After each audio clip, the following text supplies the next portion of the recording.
United States military began.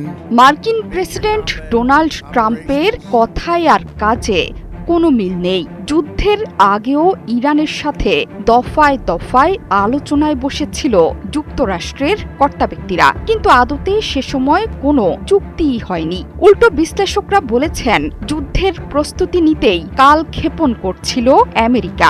এবারও যুদ্ধবিরতি বা শান্তির নামে ইরানের সাথে আলোচনা চালাচ্ছে যুক্তরাষ্ট্র। চুক্তির ব্যাপারেও ইতিবাচক মার্কিন প্রেসিডেন্ট, কিন্তু পর্দার আড়ালে চলছে ট্রাম্পের নীল নকশা। লোহিত সাগরে আবারও ফিরেছে মার্কিন যুক্তরাষ্ট্র তথা বিশ্বের সর্ববৃহৎ রণতরী ইউএসএস জেরাল্ড আর ফোর্ড।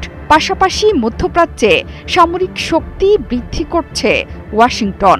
ইরানের ওপর চাপ তৈরিতে এপ্রিলেই নতুন করে এই অঞ্চলে 10,000-এর বেশি সেনা পাঠানোর সিদ্ধান্ত নিয়েছে America. Colour expert dark sap এবং মাইল্ড অন হ্যান্ডস টেকনোলজি সমৃদ্ধ অরিক্স অ্যাডভান্স ডিটারজেন্ট পাউডার আপনার লন্ড্রি এক্সপার্ট।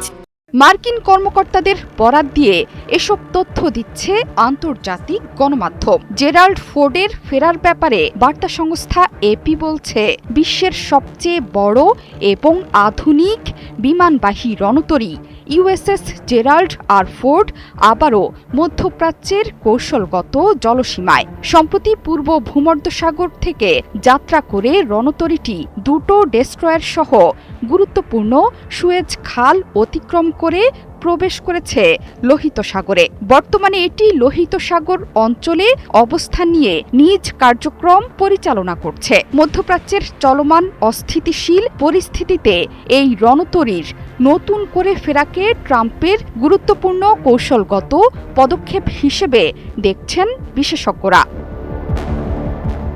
যদিও ইরান আমেরিকা যুদ্ধে খুব সামান্যই দায়িত্ব পালনে সমর্থ হয়েছিল বিশ্বের সর্ববৃহৎ রণতরী। সাগরে প্রায় 10 মাস ভাসমান রণতরীর পয় নিষ্কাশন ব্যবস্থা পুরো দস্তুর ভেঙে পড়েছিল। পাশাপাশি বড় ধরনের দুর্ঘটনার কবলেও পড়ে মার্কিন রণতরী। এর লন্ড্রি স্পেসে ভয়াবহ অগ্নিকাণ্ডের ঘটনা ঘটে। এতে করে জাহাজের 600 নাবিকের বিছানা পুড়ে ছাই হয়ে গিয়েছিল।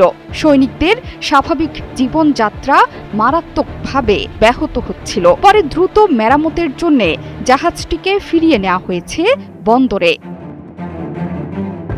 শেষমেশ সব বাধা অতিক্রম করে মেরামত কাজ শেষ হওয়ার পর আবারও সমুদ্রে ফিরে নতুন মাইলফলক গড়েছে মার্কিন রণতরী। চলতি সপ্তাহেই এটি ভিয়েতনাম যুদ্ধ পরবর্তী সময়ের মধ্যে সবচেয়ে দীর্ঘ সময় ধরে মোতায়েন থাকা মার্কিন বিমানবাহী রণতরীর রেকর্ড স্পর্শ করেছে। বিশ্বের সর্ববৃহৎ রণতরী জেরাল্ড ফোর্ডের দাম $13 বিলিয়ন। বর্তমানে এই অঞ্চলে জেরাল্ড ফোর্ডের পাশাপাশি মোতায়েন আছে জর্জ H.W. বুশ এবং আব্রাহাম লিঙ্কন রণতরী। জোহরা চৌধুরী সেতু, ৭১।